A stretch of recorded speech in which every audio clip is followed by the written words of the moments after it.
हमारे आज की मीटिंग के दो उद्देश्य थे। पहला था जिला के एसपी के साथ 10 बिंदुओं पर समीक्षा करना और दूसरा पुलिस मुख्यालय के बहुत सारे लंबित मामले जो कि जिलों में पेंडिंग है उस पर विचार करना।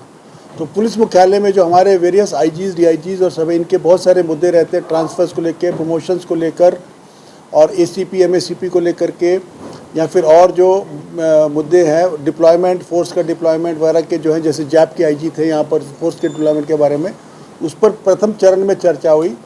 और जो सेकेंड फेज़ में हम लोगों ने 10 पॉइंट पे चर्चा हम लोग कर रहे हैं।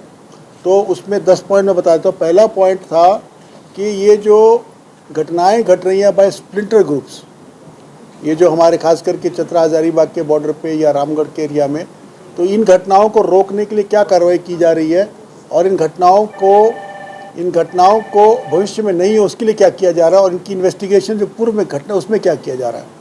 तो इस पर हम लोगों ने एक डिटेल्ड रणनीति बनाई है और हम लोग इस पर कार्रवाई करने जा रहे हैं। आपको इसके परिणाम मिलेंगे, जल्दी मिलेंगे और हम लोग बड़े पैमाने पर कस के कुर्की करेंगे। सभी की कुर्की के प्रोसेस शुरू हो गए हैं और 82-83 सीआरपीसी जो नया बीएनएसएस में आ गया उसके अंतर्गत करके, plus UAPA unlawful activity prevention act में प्रावधान है कि इनके द्वारा प्रोसीड्स ऑफ टेररिज्म अर्थात के उग्रवाद के माध्यम से अर्जित की गई संपत्ति को जब्त करने के प्रावधान यूएपीए में सेक्शन 25-26 में, उसका हम लोग कारगर प्रयोग करेंगे और इन सभी अपराधियों की सारी संपत्ति के घर, मकान, दुकान सबको हम लोग जब्त करेंगे सो दैट इनको ये टेररिज्म बिकम नॉट प्रॉफिटेबल, ताकि टेररिज्म से गाड़ियां जलाकर लोगों से रंगदारी मांगकर वसूली ना करने पाए। ये हम लोग करने हैं। इसमें हम लोग एटीएस का बहुत बड़ा रोल प्ले कर रहे हैं। सेकेंड पार्ट में खास करके जो अपराधी जेल के अंदर बंद है उनको कैसे उन पर लगाम कसी जाए, उन पर नकेल कसी जाए, उनकी गतिविधियों कैसे रोका जाए।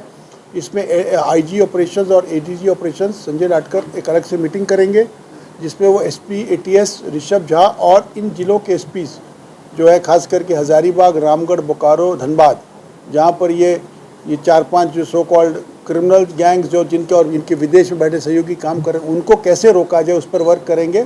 काफ़ी वर्क इसमें हुआ भी है, रिजल्ट्स आपको नज़र आएंगे। इसके बाद अगला मुद्दा था हमारा महिला थाना, क्योंकि महिला सुरक्षा हमारे राज्य के लिए, मेरे लिए पर्सनली एक बहुत इम्पॉर्टेंट और अहम मुद्दा है।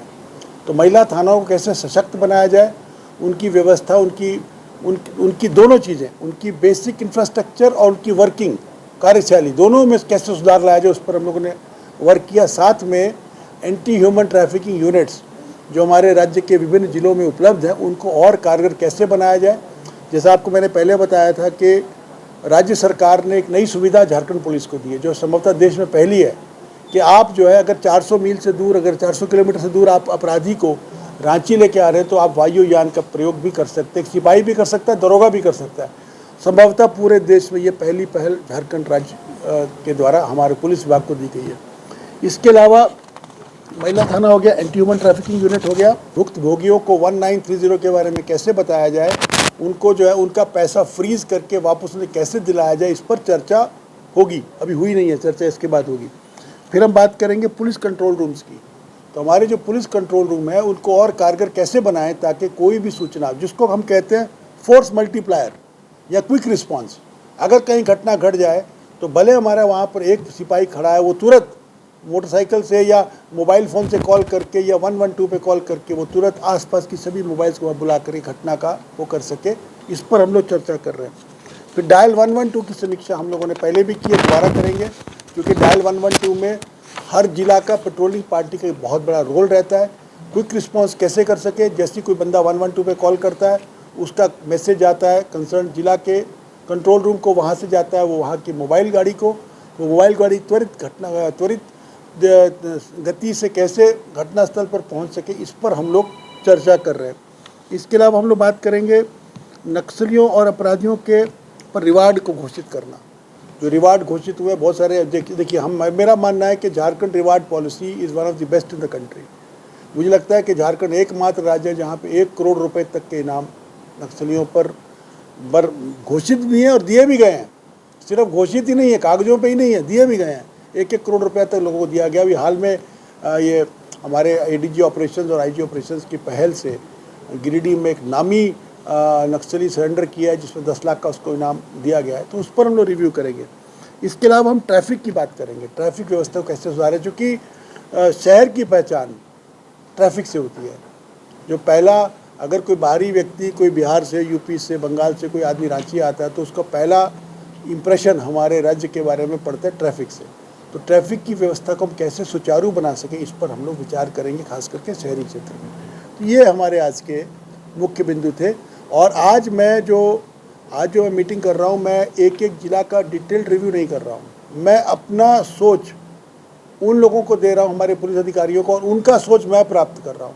इसके बाद मैं अगले हफ्ते, अगले महीने से एक एक रेंज का इंडिविजुअल वेरिफिकेशन वो करूँगा, खास करके महिला अपराध के बारे में, जो gang rapes, witchcraft, human trafficking, या फिर इस तरह की जो घटनाएं घटी हैं, महिलाओं के साथ जो घटनाएं घटी हैं, या ईव टीजिंग इवन, या वायलेंट मर्डर्स, या किसी एसिड अटैक, इस तरह की, या पॉक्सो, इस तरह के मामले जिसमें हमारे राज्य की बच्चियां, बेटियां जो उसमें विक्टिम बन जाती हैं, उन पर मैं विचार करूंगा। प्लस हम लोगों ने विक्टिम कॉम्पेंसेशन स्कीम को बड़े पैमाने पर प्रसारित करने का प्रयास भी किया है, और इसमें भी हमारी महिला थाना प्रभारी अग्रणी रोल प्ले करेंगी। जैसे ही किसी महिला के साथ अनहोनी घटना घटती है तो झारखंड राज्य की जो विक्टिम कॉम्पेंसेशन स्कीम है, जिसमें 7 लाख 8 लाख तक देने का प्रावधान है, उसमें कैसे जल्द से जल्द पैसा मिले, उस पर भी लोग वर्क करेंगे।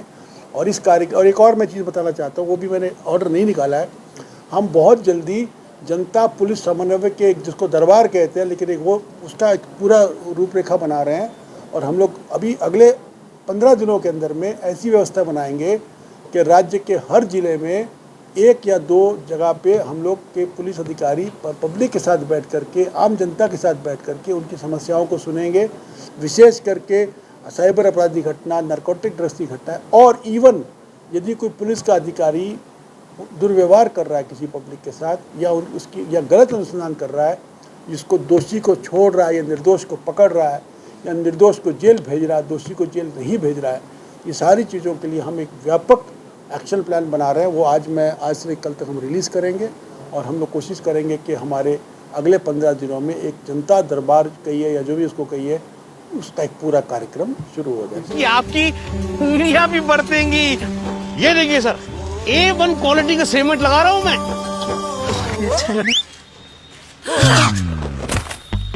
मजबूती का सारा ठेका हम ही लिए हैं का? अरे बॉडी विदाउट स्ट्रॉन्ग बोन किस काम का? देखिए, मजबूत घर चाहिए तो अच्छे सीमेंट के साथ अच्छा सरिया भी लगाइए, तभी तो ऐसा घर बनेगा जो पीढ़ियां बरते। तो कौन सा TMT लगाएं? अरे एक ही तो है, भारत का सबसे भरोसेमंद Saluja gold TMT bars. Extra strong, higher earthquake resistance, flexible, better bonding with cement, और सालों का भरोसा। निर्माण में मजबूती चाहिए तो अच्छे सीमेंट के साथ लगाइए सिर्फ सलूजा गोल्ड TMT। अब सही पकड़े हो कॉन्ट्रैक्टर बाबू। सलूजा गोल्ड TMT बार, मजबूती सब कुछ है।